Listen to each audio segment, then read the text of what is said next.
I have this chart of Tesla up. I figure we'll start right with Tesla. We'll get into some market action. I also have some other interesting factors to show you. But number one, if we take a look at Tesla, look at how you had this wedge pattern. You broke lower, but notice how you haven't gone back up to retrace to what we would consider the scene of the crime. And the scene of the crime, again, is basically retracing up into this level, right? Back to these areas here. Instead, you've stalled out right here.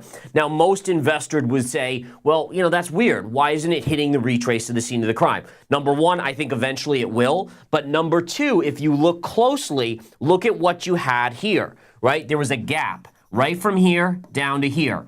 Notice where price stalled out. There's something called a gap fill. When you create a gap, when price gets back to that level, there tends to be selling pressure that keeps price from really breaking above in the near term. Doesn't mean overall it's not going to eventually go, but it stalls there. And what we could see here is if we draw a trend line right across here, we basically see that price rallied back, filled the gap, and is chopping sideways. Now, interestingly enough, what does this tell us in the short term? It tells us that it's consolidating in a sideways manner after a move up. What type of pattern formation is this?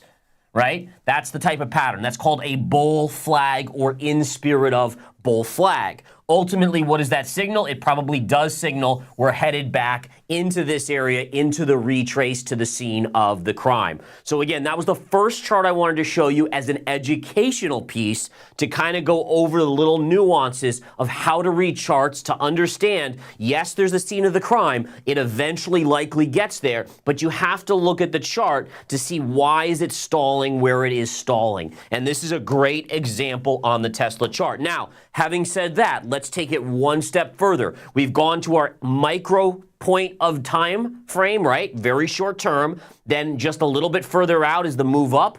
And then what about the big picture? Well, if we zoom out and let's go to the weekly chart, the big picture to me continues to be clear. The big picture is showing us is that we've had this bounce from the bigger down move. We've now broken below support on the weekly chart. So even if this tends to go up here, eventually it likely is heading there. And again, as a technician, you have to understand that price and price action should be broken up into time frames. Are you looking at just the next few days? Are you looking at the next couple weeks? Are you looking at the next couple months or the next couple years?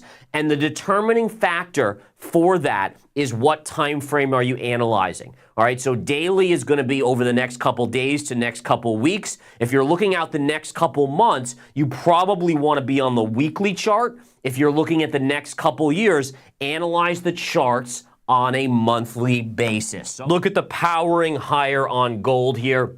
Gold again, ripping higher today. We're now at $2,024 on gold. And you guys know I've been pounding the table. Do you guys remember, by the way, in this very broadcast, in this game plan, when we were down here, and I still remember this vividly, there was this big sell-off in gold where we flushed basically from 19, basically it was a $100 drop in the course of 9 days down in a row, I believe it was.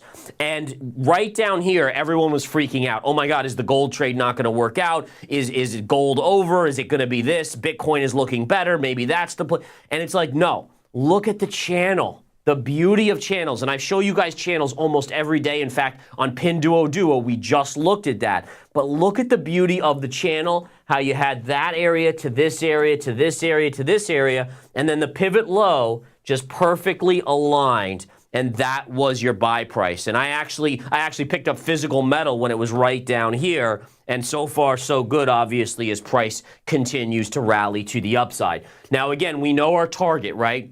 Our target into year end is this level at 2080, 2075, the all-time high.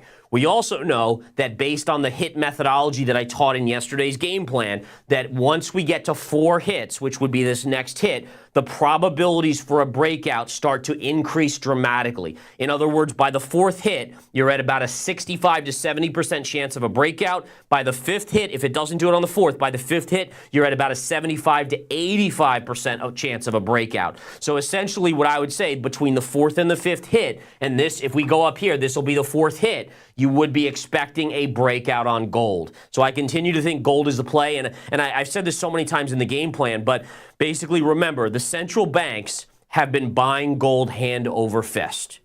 They're the ones that print the money.